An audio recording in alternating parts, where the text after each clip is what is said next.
देखिए दोस्तों, 101 क्वेश्चन देखते हैं। 101 क्वेश्चन में क्या है? 101 question, 1 cubic metre of water wait. तो 1 मीटर क्यूब, तो हम जानते हैं दोस्तों कि 1 मीटर क्यूब पदार्थ जो होता है कि 1 मीटर क्यूब वॉल्यूम किसके बराबर होता है? तो कितने लीटर के बराबर होता है? तो 1000 लीटर के बराबर होता है। हम जानते हैं 1000 लीटर के बराबर होता है। ठीक है दोस्तों, तो 1 मीटर क्यूब कितने के बराबर होगा? 1000 लीटर के बराबर होगा। ओके, तो हमारा आंसर क्या हो जाएगा? D is correct. हमारा आंसर डी हो जाएगा। ठीक है, चलिए फिर नेक्स्ट देखते हैं दोस्तों। 102 क्वेश्चन देखते हैं। 1 litre of water occupies a volume of.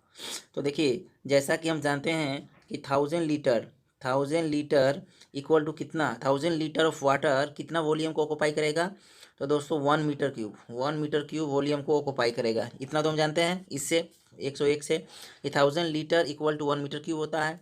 तो इसमें पूछ रहा है 1 लीटर, तो 1 लीटर कितना हो जाएगा दोस्तों? 1 लीटर इक्वल टू 1/1000 हो जाएगा। 1/1000 हो जाएगा। बट ध्यान देने की चीज़ यहाँ है दोस्तों कि अक्सर एग्ज़ाम में हमारे पास टाइम नहीं रहता है और हम जल्दी में रहते हैं, इसलिए ध्यान नहीं देते हैं कि यूनिट क्या पूछ रहा है। तो देखिए, यहाँ सेंटीमीटर पूछा है। यहाँ तो हम मीटर में जानते हैं, बट यहाँ पर देखिए सेंटीमीटर में ऑप्शन है भी। 100 सेंटीमीटर क्यूब, 250, 500 एंड 1000 सब सेंटीमीटर क्यूब में है। तो हमें सेंटीमीटर में क्यूब में करने के लिए देखें सेंटीमीटर क्यूब में कन्वर्ट करना होगा। तो देखिए 1/1000 मीटर क्यूब हो गया। तो मीटर क्यूब में 1 मीटर में कितना? 100 होता है ना दोस्तों, 100 सेंटीमीटर। तो इसको क्या करना है? 100 10⁻² भी हम लिख सकते हैं 100 को। इसको होल ओवर क्या हो जाएगा? क्यूब हो जाएगा। ठीक है दोस्तों, अब यहाँ पर देखिए कितना हो जाएगा? 3 2 जा 6। तो ऊपर में क्या आ जाएगा? 6 आ जाएगा दोस्तों, और नीचे कितना आ जाएगा? 10⁻1000 को हम 3 लिख सकते हैं। तो देखिए 3 से 6 कट जाएगा, तो हमारा कितना बचेगा? 1000 बचेगा। ठीक है, तो देखिए एक एक लीटर ऑफ वाटर कितना वॉल्यूम ऑक्युपाई करेगा? तो 1000 सेंटीमीटर क्यूब ऑक्युपाई करेगा। ठीक है दोस्तों, ये आप लोग ध्यान दीजिएगा। तो देखिए आंसर हमारा डी इज करेक्ट हो जाएगा। इसका भी डी आंसर करेक्ट हो जाएगा। ठीक है, चलिए 103 पे चले। 103 पे चलते हैं। देखिए 103 क्वेश्चन क्या कहता है? When a liquid is flowing through a pipe, the velocity of a liquid is. ठीक है, देखिए कोई एक पाइप से, ये हमारा कोई पाइप है, इधर से कोई लिक्विड फ्लो कर रहा है। ठीक है, ये हमारा सेंटर है, यहाँ से फ्लो कर रहा है। ठीक है, तो हमें क्या क्वेश्चन ऑप्शन देखिए क्या क्या पूछ रहा है कि velocity of liquid is maximum at, पहला क्या है? Maximum at the centre and minimum near wall. मतलब कह रहा है कि सेंटर पे जो है मैक्सिमम होना चाहिए वेलोसिटी भी, ये वी वेलोसिटी मैक्सिमम होना चाहिए सेंटर पे। एंड नियर आई वाल, वाल के नियर में क्या होना चाहिए? मिनिमम होना चाहिए। ठीक है, तो यस इट इज़ करेक्ट। हम लोग जानते हैं कि कोई पाइप और चैनल में अगर कोई फ्लूइड लिक्विड फ्लो कर रहा है, तो यहाँ क्या होता है दोस्तों? यहाँ पे स्पेस, सेंटर पे स्पेस बड़ा होता है। ठीक है, तो वॉल्यूम बड़ा होता है। तो वॉल्यूम ज़्यादा रहने से वॉल्यूम ज़्यादा रहने से क्या होता है? वेलोसिटी जो होगा इसका मैक्सिमम होगा सेंटर पे, और वाल के नियर में क्या होगा? मिनिमम होगा। ठीक है, तो हम सही बात है, तो ए हमारा सही हो जाएगा। क्योंकि बी देखिए मिनिमम एट सेंटर दिया हो, गलत हो जाएगा। जीरो एट सेंटर गलत हो जाएगा। और डी दिया है maximum at the centre and zero near वाल, तो जीरो थोड़ी हो जाएगा, जीरो हो जाएगा। इसका मतलब कि फ्लूइड मूव ही नहीं कर रहा है। ठीक है, मोशन में ही नहीं है, तो ये भी गलत हो जाएगा। तो हमारा ऑटोमेटिकली हमारा 3 इज करेक्ट आंसर। ठीक है, 3 हम ए सॉरी ए इज हमारा, ए हमारा सही आंसर हो जाएगा। ठीक है दोस्तों, ए इज हमारा, ए इज करेक्ट आंसर। चलिए 104 देखिए। If an incompressible liquid is continuously flowing through a pipe, the quantity of liquid passing per second is different at different section. ये पूछ रहा है कि सही है, ये स्टेटमेंट सही है या गलत है। ठीक है, तो हमें देखना है कि सही दोस्तों, ये एकदम गलत है। ये हमारा आंसर हो जाएगा बी, ये स्टेटमेंट गलत है। क्योंकि according to continuity equation, continuity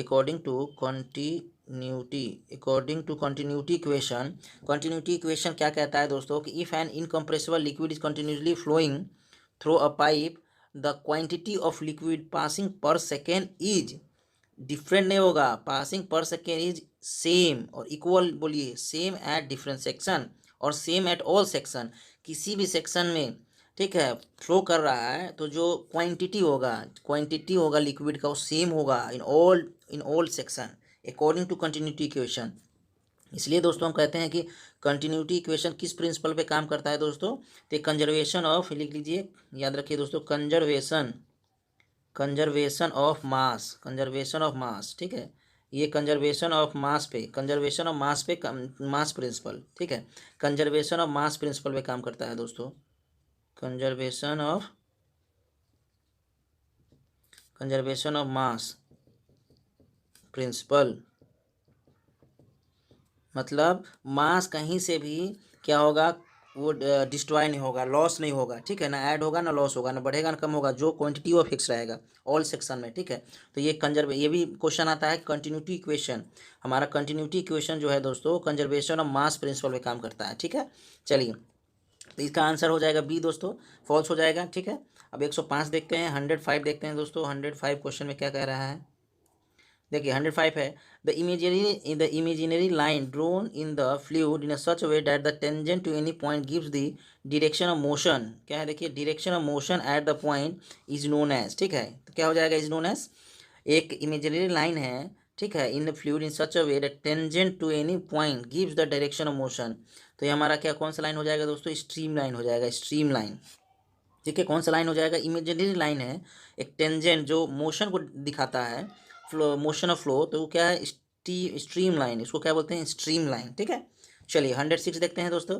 the flow in a pipe और channel is said to be uniform when, uniform flow कब कहेंगे दोस्तों, जब जो लिक्विड पार्टिकल्स जो होगा, जो मूव कर रहा है पाइप में, ठीक है, पाइप में मान लीजिए लिक्विड पार्टिकल्स मूव कर रहा है, फ्लो कर रहा है, तो इसका जो वेलोसिटी जो होता है, ऑल सेक्शन, सभी सेक्शन में दोस्तों, ऑल सेक्शन में वेलोसिटी जो होता है कांस्टेंट होता है, सेम वेलोसिटी जो होता है, सभी सेक्शन में जो वेलोसिटी होता है एक समान होता है, सेम होता है, ठीक है।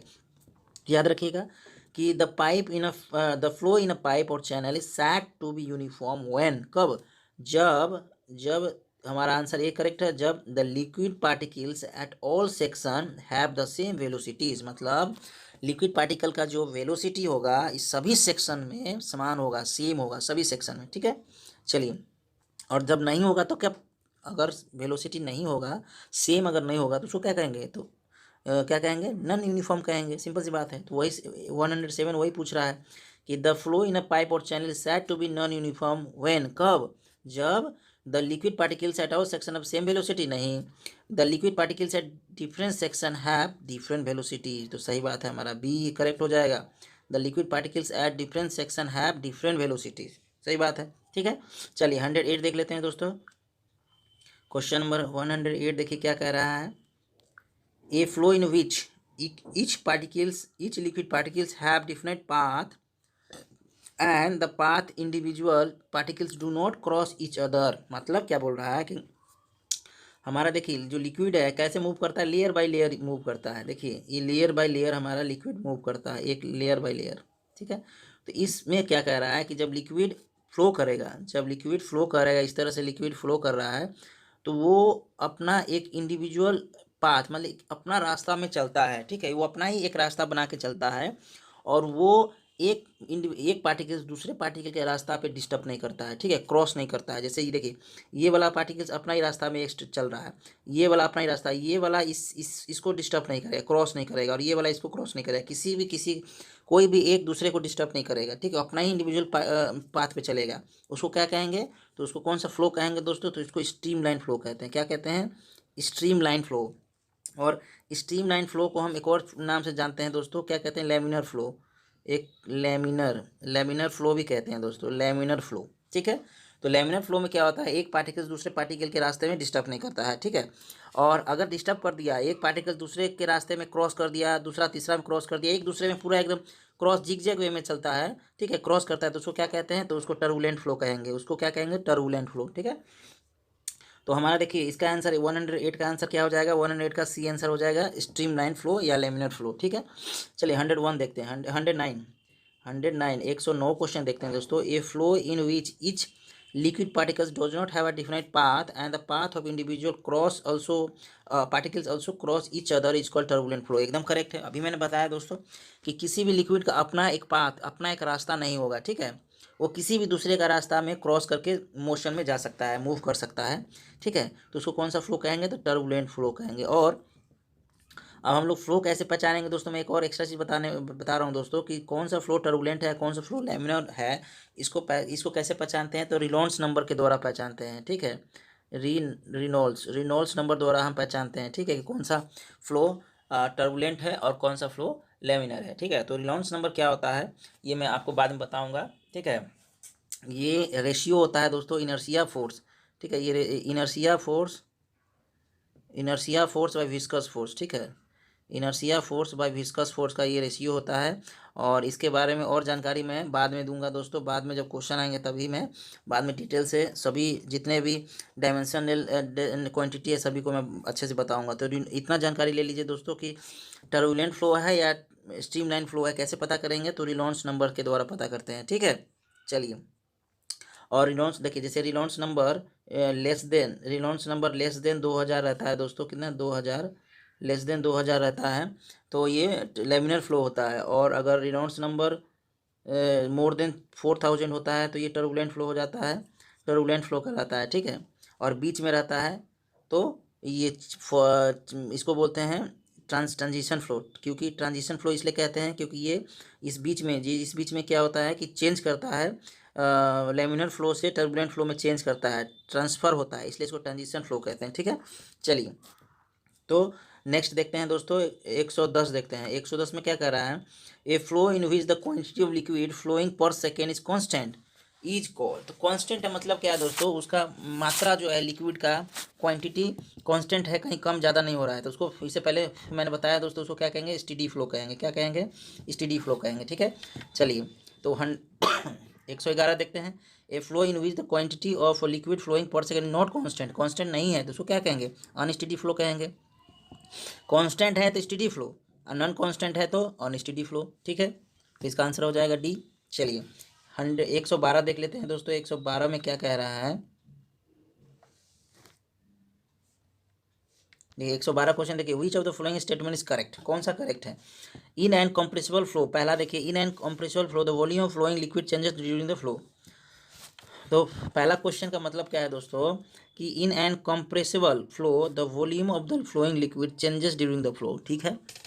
तो इसका मतलब है कि ड्यूरिंग फ्लो, कंप्रेसिबल फ्लो में वॉल्यूम को चेंज कर सकते हैं। तो सही बात है, अगर कोई भी फ्लूइड जो है कंप्रेसिबल है, तो कंप्रेसिबल है दोस्तों जिसको हम कंप्रेस कर सकते हैं, ठीक है। कंप्रेसिबल मतलब जिसको हम कंप्रेस कर सकते हैं, और कंप्रेस करेंगे तो उसका ऑटोमेटिकली वॉल्यूम जो होगा चेंज होगा। वॉल्यूम चेंज होगा दोस्तों तो क्या हो जाएगा, रो भी चेंज हो जाएगा, डेंसिटी भी चेंज होगा, याद रखिएगा। कंप्रेसिबल का मतलब क्या है कि वॉल्यूम में चेंज आएगा और डेंसिटी में चेंज आएगा। तो हमारा ए सही है, पहला वाला सही है। दूसरा वाला देखिए, a flow in which the volume of the flowing liquids does not change is called incompressible flow, एकदम ये भी करेक्ट है। इनकम्प्रेसिबल, जो इसको कंप्रेस ही नहीं कर सकते हैं दोस्तों, तो जब कंप्रेस ही नहीं करेंगे तो क्या, उसका वॉल्यूम भी चेंज नहीं होगा और डेंसिटी भी चेंज नहीं होगा, ठीक है। तो ये हमारा एकदम बी भी करेक्ट है। अब सी देखिए क्या कह रहा है, when the particles rotate about their own axis while flowing the flow is said to be rotational flow, ये भी सही है, ये भी करेक्ट है। अपने एक्सिस में अगर रोटेट कर रहा है तो उसको क्या रोटेशनल फ्लो कहेंगे, सिंपल सी बात है। तो देखा जाए तो हमारा आंसर कौन सा हो जाएगा, डी इज करेक्ट, सभी सही है, इसका मतलब D all of the above हमारा करेक्ट है। चलिए 113 देखिए दोस्तों, 113 देखते हैं। According to continuity equation, according to continuity equation क्या कहता है दोस्तों, देखिए कंटिन्यूटी इक्वेशन कहता है कि मास जो हमारा है वो सभी सेक्शन में क्वांटिटी मास जो होता है सेम होता है, इक्वल होता है, ठीक है, कहीं भी लॉस नहीं होता है। ये कंजर्वेशन ऑफ मास प्रिंसिपल पे काम करता है। तो इसके अनुसार से देखिए जो डिस्चार्ज होता है क्या होता है, ए इंटू बी होता है, ठीक है। तो देखिए A1 equal to A2 B2, जैसे पहला सेक्शन में जो है दूसरा सेक्शन में बराबर होगा। जब पहला सेक्शन में होगा ये एक सेक्शन में या दूसरा सेक्शन में, सभी में जो डिस्चार्ज होता है वो सेम होता है, ठीक है ना दोस्तों। तो ये हो गया। तो ये दोस्तों जो होता है A × V1 ये होता है इनकम्प्रेसिबल के लिए दोस्तों, ठीक है। ये इनकम्प्रेसिबल, याद रखिएगा, इनकम्प्रेसिबल लिक्विड के लिए ये कंटिन्यूटी इक्वेशन लगता है। और कंप्रेसिबल, अगर कंप्रेसिबल का बात करें तो कंप्रेसिबल में क्या होता है, डेंसिटी चेंज होता है, वॉल्यूम भी चेंज होता है, डेंसिटी भी चेंज होता है। तो क्या हो जाएगा, A1 V1 रो 1 हो जाएगा दोस्तों, रो 1 इक्वल टू A2 V2 और रो 2 हो जाएगा, ठीक है। तो ये देखिए रो मतलब डेंसिटी कब आएगा, कंप्रेसिबल में डेंसिटी आ जाएगा, इनकम्प्रेसिबल डेंसिटी नहीं आएगा। तो याद रखिएगा दोस्तों, ये जो है, ये जो फॉर्म कंटिन्यूटी का है ये है किसके लिए, इनकम्प्रेसिबल के लिए, ठीक है। A1 V1 A2 V2। चलिए 114 देखते हैं दोस्तों। 114 में देखिए क्या कह रहा है, a flow through a long pipe at constant rate is called. अब देखिए a flow through a long pipe बोल रहा है, लॉन्ग पाइप है at constant rate. Constant rate का मतलब क्या है कि उसमें क्वांटिटी ऑफ लिक्विड चेंज नहीं हो रहा है दोस्तों, ठीक है। तो क्वांटिटी ऑफ लिक्विड चेंज नहीं हो रहा है, इसका मतलब क्या है कि वो स्टेडी फ्लो है, ठीक है। और ए flow through a long pipe. तो इस और कांस्टेंट रेट का मतलब क्या है कि उसका जो क्वांटिटी वो भी चेंज नहीं हो रहा है और वेलोसिटी भी चेंज नहीं हो रहा था। क्या हो जाएगा, हमारा आंसर हो जाएगा दोस्तों स्टीडी यूनिफॉर्म फ्लो। क्या हो जाएगा, स्टीडी यूनिफॉर्म फ्लो। ठीक है। 115 देखिए, a flow through a long pipe at decreasing rate. अब क्या है, डिक्रीजिंग कर रहा है, मतलब क्वांटिटी कम बेसी हो रहा है, कम हो रहा है, डिक्रीजिंग हो रहा है। तो क्या हो जाएगा, अनस्टेडी फ्लो हो जाएगा। ठीक है। सॉरी। अब देखिए 116 देखिए दोस्तों, 116 क्वेश्चन क्या कर रहा है, देखिए 116 देखिए क्या कर रहा है कि ए flow through and expanding tube at constant rate. तो देखिए दोस्तों, रेट तो कांस्टेंट है, तो सिंपल सी, जब रेट कांस्टेंट है तो हमारा स्टेडी फ्लो हो जाएगा, स्टेडी फ्लो हो जाएगा। बट जो वॉल्यूम होता है वो एक्सपेंडिंग कर रहा है, मतलब वो जो साइज है ट्यूब का वो एक्सपेंड कर रहा है, बड़ा हो रहा है, इंक्रीजिंग हो रहा है। तो जब इंक्रीज हो जाएगा तो क्या हो जाएगा, वेलोसिटी कम या ज़्यादा हो सकता है, तो वेलोसिटी कांस्टेंट नहीं होगा इस केस में। तो हम कह सकते हैं जब वेलोसिटी कांस्टेंट नहीं है तो क्या हो जाएगा, नॉन यूनिफॉर्म हो जाएगा। तो हमारा आंसर कौन सा हो जाएगा, स्टेडी नॉन यूनिफॉर्म फ्लो। ठीक है, स्टेडी नॉन यूनिफॉर्म फ्लो हो जाएगा दोस्तों। ठीक है, यूनिफॉर्म फ्लो।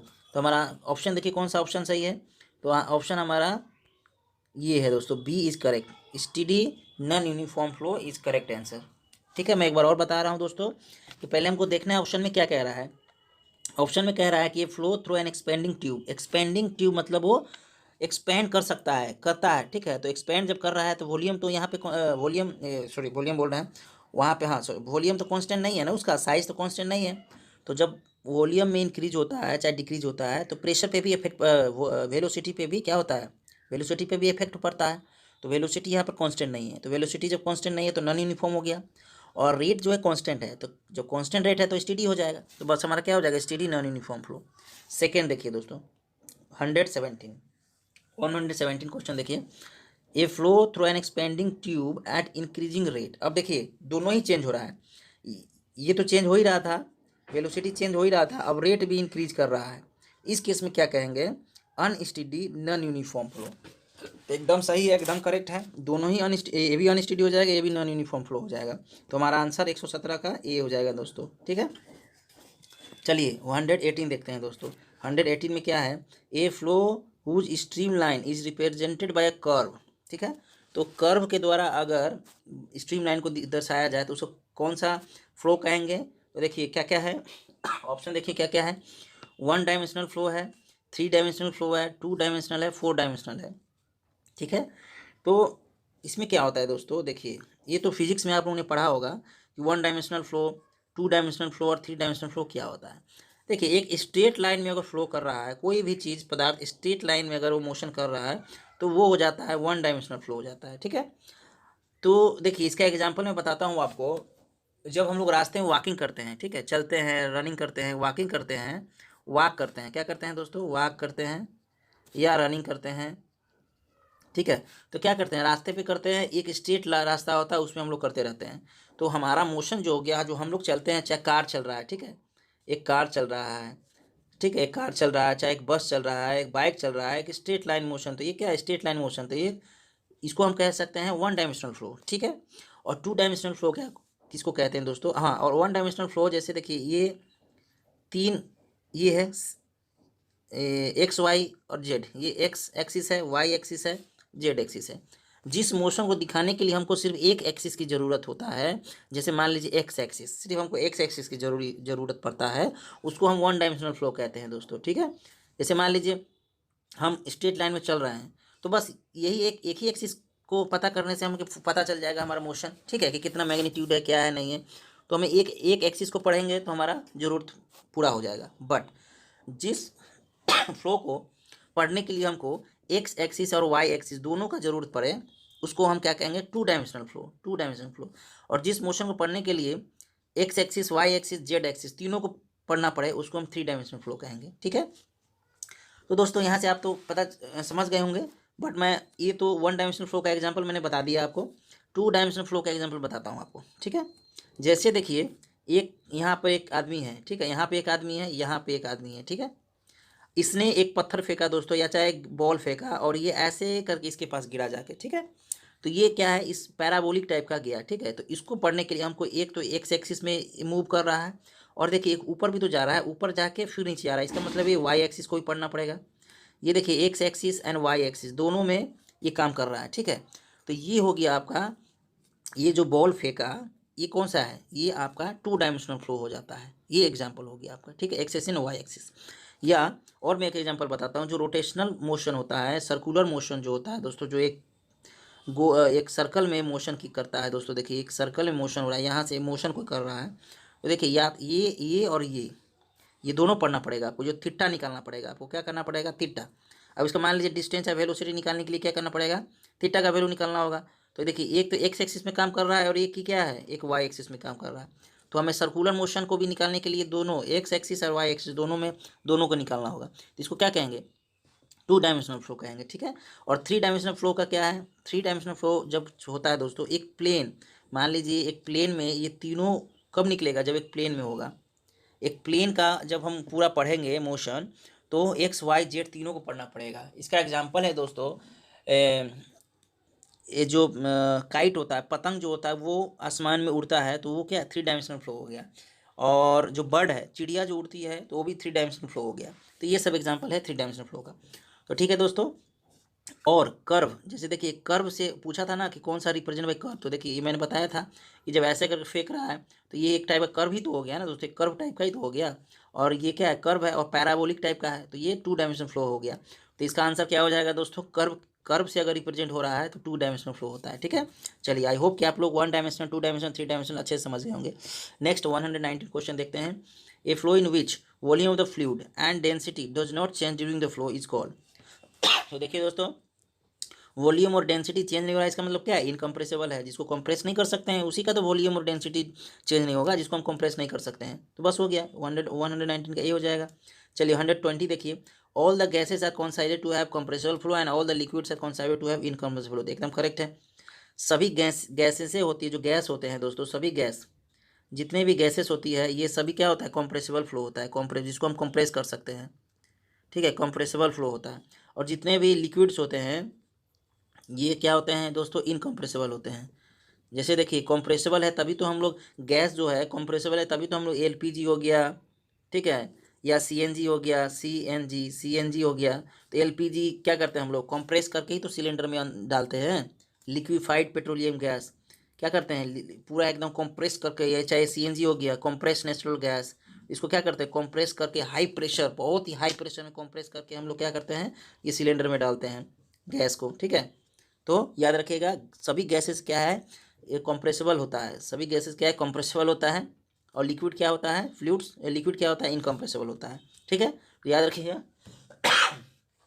119 का हो गया हमारा, ए आंसर हो गया, ठीक है। 120 देखिए। हाँ तो 120 देखिए, सॉरी 120 का करेक्ट हो जाएगा। 120 का ऑप्शन क्या हो जाएगा, करेक्ट हो जाएगा, क्योंकि इसमें बताया है कि गैसेस जो होते हैं कंप्रेसिबल होते हैं और लिक्विड होता है इनकम्प्रेसिबल। तो सही बात है, हमारा आंसर हो जाएगा ए, ठीक है।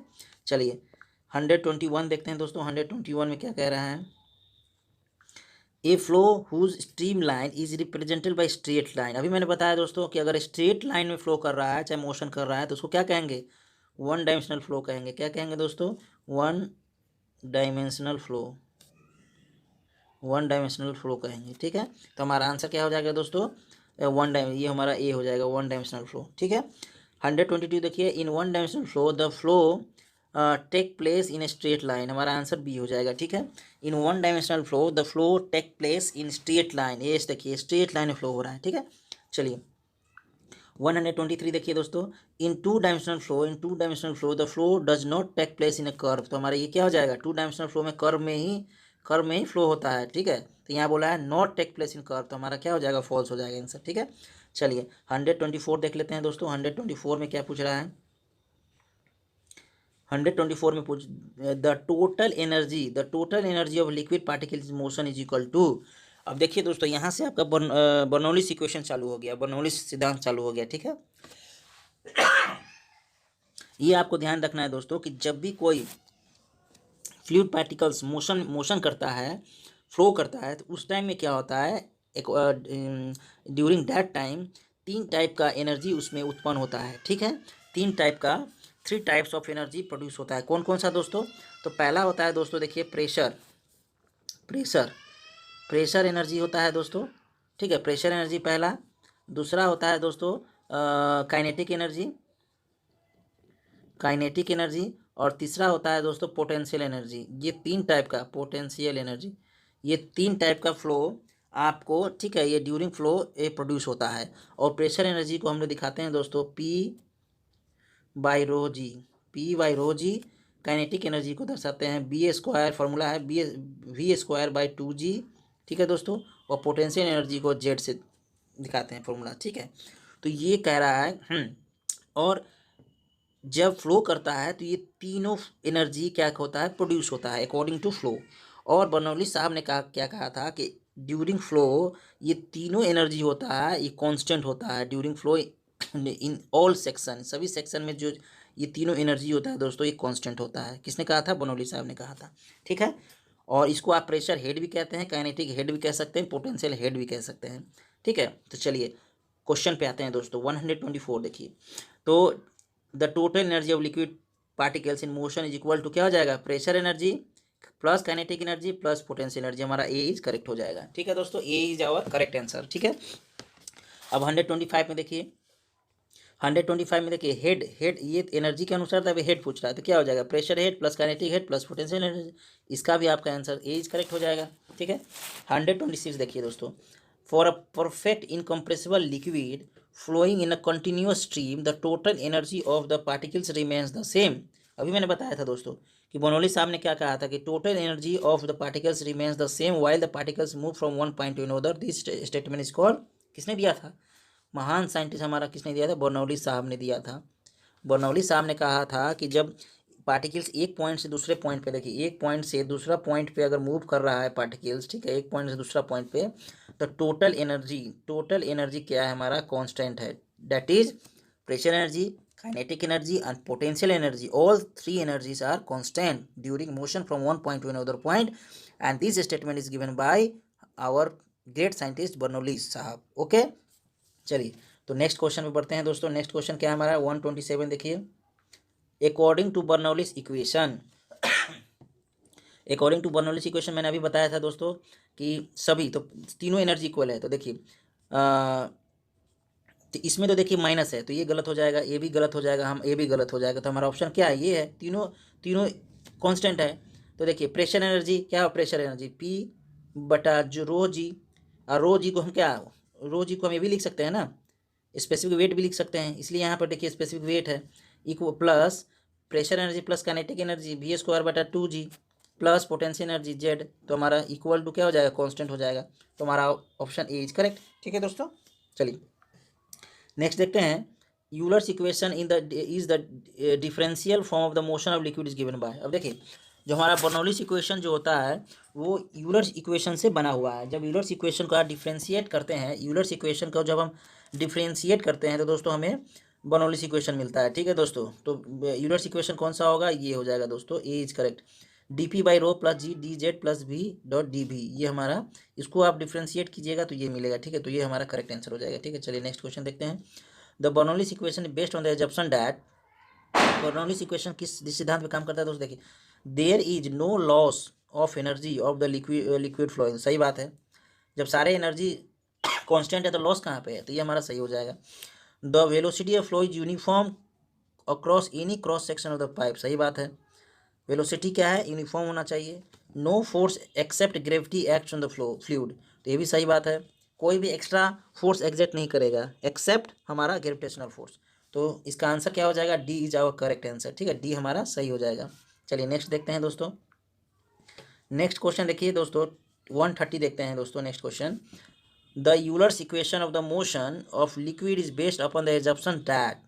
यूलर्स इक्वेशन किस पे आधारित है दोस्तों, ये ध्यान दीजिए। तो हमारा ऑप्शन देखिए क्या क्या है, the fluid is non viscous, homogeneous and incompressible, ठीक है। The velocity of flow is uniform over the section, the flow is continuous steady and along the stream line, ठीक है। तो यूलर्स इक्वेशन क्या कहता है, बर्नौलीज इक्वेशन और Euler's equation एक ही है, क्योंकि यूलर इक्वेशन से बर्नौली इक्वेशन बना है। और बर्नौलीज इक्वेशन क्या कहता है कि सारा एनर्जी जो होता है कांस्टेंट होता है। तो सारा एनर्जी कब कांस्टेंट होगा दोस्तों, जब वो नॉन विस्कस होगा, मतलब विस्कोसिटी जीरो होगा उसमें, नॉन विस्कस होगा, होमोजीनियस होगा और कंप्रेस भी नहीं होगा, वो इनकम्प्रेसिबल होगा। ठीक है, तो ये हमारा ए सही है। फिर दूसरा भी सही है, the velocity of flow uniform velocity होना चाहिए, ये भी सही है।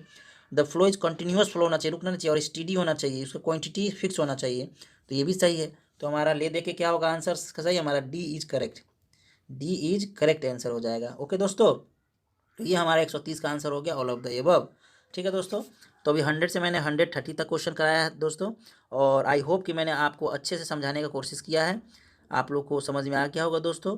ठीक है, और अगर आप मुझे मोटिवेट करना चाहते हैं कि अगला वीडियो में आप लोग के लिए जल्द से जल्द अच्छे कॉन्सेप्ट के साथ लेके आऊँ, तो प्लीज़ दोस्तों मेरे इस चैनल को सब्सक्राइब एंड दोस्तों में शेयर ज़रूर कीजिए, जिससे मेरी हिम्मत और भी बढ़ेगी दोस्तों। ठीक है, चलिए मिलते हैं नेक्स्ट वीडियो में। झुकी तेरी पलकों में मिल जाए मुझे पनाह, पल के गिरे